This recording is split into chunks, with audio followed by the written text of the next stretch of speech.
I've always wanted to live in a community for as long as I can remember. It seems to me the most sensible, the most natural way of living. I lived most of my life in a system that doesn't work anymore, and I really see that clearly. I think when you're immersed in it, you can't see that.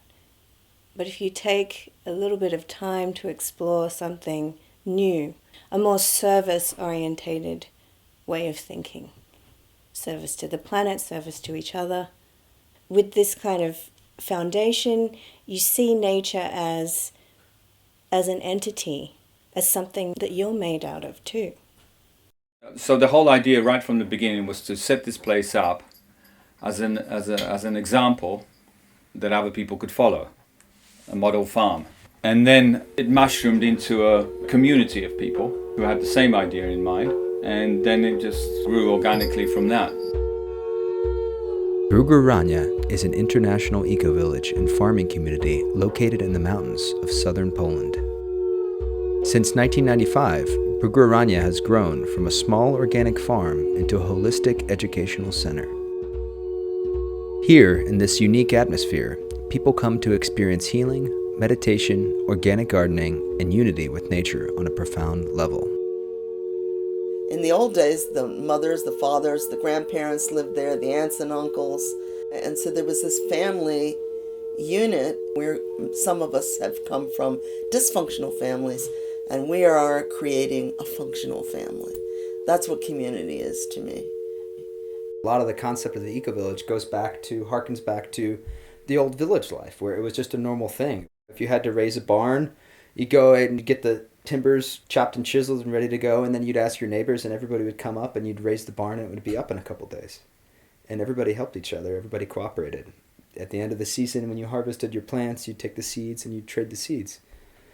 In the garden by itself, even in vegetable garden, there's a lot of weeds that people are pulling out, but actually there are very, very healing herbs that are worth to collect. Many of them so common that people just throw away, like nettles, which is my favorite herb. There is borage with these beautiful blue flowers that we use even in the salads as an edible herb. Echinacea, which is really helpful for immune system. And also we collect the wild growing herbs like St. John's and yarrow. When you go to a supermarket and you buy food, you don't really know where it's been grown or how it's been grown. So if you imagine a conventional grown plant that's been grown with agrochemicals, that plant is, first of all, it's living in a lifeless soil after a few years. Yeah, it's got hardly any earthworms, any beneficial insects in there, and it's just trying to survive its conditions, its environment.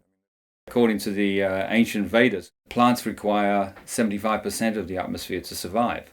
It's not enough that you're going to, use the best methods like permaculture methods, biodynamic methods, to have brilliant soil. You have to have something to deal with the atmosphere and to heal the atmosphere, to nourish it, to energize. And that's exactly what Agnihotra does and homotherapy farming does. Agnihotra is a fire ceremony performed at sunrise and sunset, which originates from the most ancient body of knowledge known to man, the Vedas. Encoded in these ancient texts is a holistic blueprint for living in balance with planet Earth. The most essential element of the Vedas given for purification of the atmosphere is yajna, the science of bioenergetic healing through the agency of fire. In the ancient times, people lived in harmony with nature, and they practiced these fires everywhere around the world. Of course, we have remnants of that today. In Machu Picchu, in Georgia, in the fire temples there, even the Hopi Indians up till today, the Aborigines practiced, fire rituals. Fire was very sacred. In the older times, of course, it was done to maintain harmony. Now, it's a dire need to return to that harmony, to bring it back. Agnihotra is a fire which you perform exactly at the time of sunrise, sunset, in a small copper pyramid. And some medicinal substances are being burned in that copper pyramid. There's a description given in the Vedas, and it says that exactly at that time, a flood of energies comes from the sun to the place where the sun appears to rise. This flood of energies has a subtle music in it, and the quintessential sound is the vibration, the mantra, which we utter exactly at that time. Therefore, we have a resonance effect. And a channel is created through all the atmosphere, and an aura energy field is created around all plants nearby. So these plants get nutrition, they get strong, they get disease resistant, they don't need these chemical fertilizers, pesticides, insecticides. The inner work that I do when I do Agnihotra is kind of like a side effect. I'm not just doing it to help myself, I'm doing it to help everybody else around me and everything else around me. We've had a biologist here, and he was shocked. He did experiments with tadpoles, and he found frogs here that are endangered, that don't even exist in the region, and magically appeared only on our farm. And then he did experiments with tadpoles and ash, and in water that should be stagnant where these animals should be dying. The water was totally purified using the ash from Agnihotra, and the percentage of tadpoles, as far as like the eggs and how many germinated, was incredible. We did some experiment in Kiev, in Ukraine. In Kiev they had some radioactive rice from Fukushima. And normally with radioactivity you can't do anything, you can just put it there, store it away and wait. What they did is they took this radioactive rice, put it in water, added Agnihotra ash and measured, and within 1 week or so the whole radioactivity was neutralized. And that is really, really astonishing, because that normally should not happen. What we've done here, the example that we've created here, is that we've transformed a place that was not able to grow practically anything except, say, what the local farmers grow, which is just food for their animals. We're able to grow anything and everything, from cocktail tomatoes to all kinds of herbs to all kinds of greens, from broccoli to you name it. Bees are fascinating, and we really see what they do in nature here, because we have an orchard here, a fruit orchard here. Since the bees have been here, you can see how much they pollinate the whole orchard, and it's an amazing amount of fruit that we have now. The value that they have in the world nowadays as pollinators is very well known, and I can see the evidence of it now. And there's a problem now around the world where lots of bees are now dying in huge quantities, in huge numbers, and mainly because of probably agrochemicals, GM crops, wireless communication, mobile phones. They're becoming disorientated, they're becoming weaker. Whereas here in this Homer atmosphere that we've created, the bees are really, really thriving and very, very healthy. We have now 13 families altogether. We started off with 3, so slowly we've been increasing every year, and they're a very valued part of our community here. Being a parent in a Homer community, people would always talk to me and say, what are you doing that's so different from what I'm doing? And I think that Agnihotra gives an environment of peace. It affects you through and through.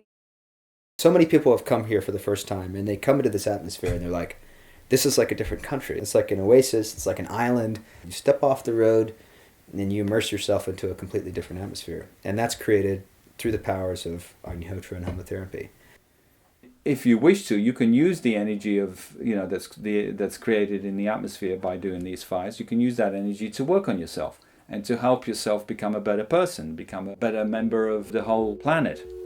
I think being spiritual for me is a commitment to being kind, a commitment to being loving, a commitment to walking in harmony on the earth, a commitment to working with each other and working through our issues with honesty and integrity. I think it's the love with which you grow your gardens. I think it makes me want to cry because it's such a wonderful thing. This type of community that we're setting up here, to me, it's like a vision of the future. People will have to build communities from an inner sense of awareness. We're not doing this alone. This is the way nature wants it to be. This is the way the divine wants us to be.